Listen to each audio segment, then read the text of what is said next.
60 বছর বয়সী একজন নির্মাণ শ্রমিক। তার মাঝে মাঝে গ্যাস্ট্রিকের ব্যথার জন্য তিনি গ্যাস্ট্রিকের ওষুধ খেতেন এবং অন্যান্য ব্যথার ওষুধও খেতেন।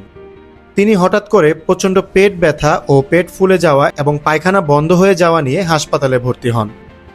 আমরা এক্সরে করে দেখতে পাই উনার পেটের খাদ্যনালীর বাইরে গ্যাস জমেছে, যা দেখে আমরা বুঝতে পারি যে উনার খাদ্যনালীতে ফুটো রয়েছে। আমরা জানি যে গ্যাস্ট্রিকের রোগীদের এরকম খাদ্যনালী ফুটো হয়। এই রোগটি একসময় খুবই কমন হলেও বর্তমান সময়ে খুব একটা পাওয়া যায় না।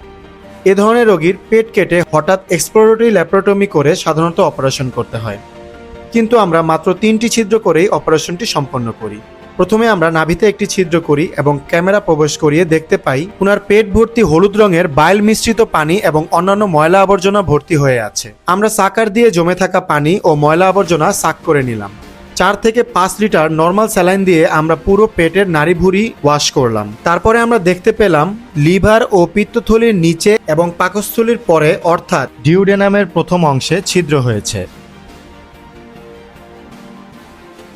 আমরা ইন্ট্রাকর্পোরিয়াল সুচারের মাধ্যমে ছিদ্রটি সেলাই করলাম। এরপরে ওমেন্টাম এনে সেলাইয়ের মাঝখানে এনে বেঁধে দিলাম।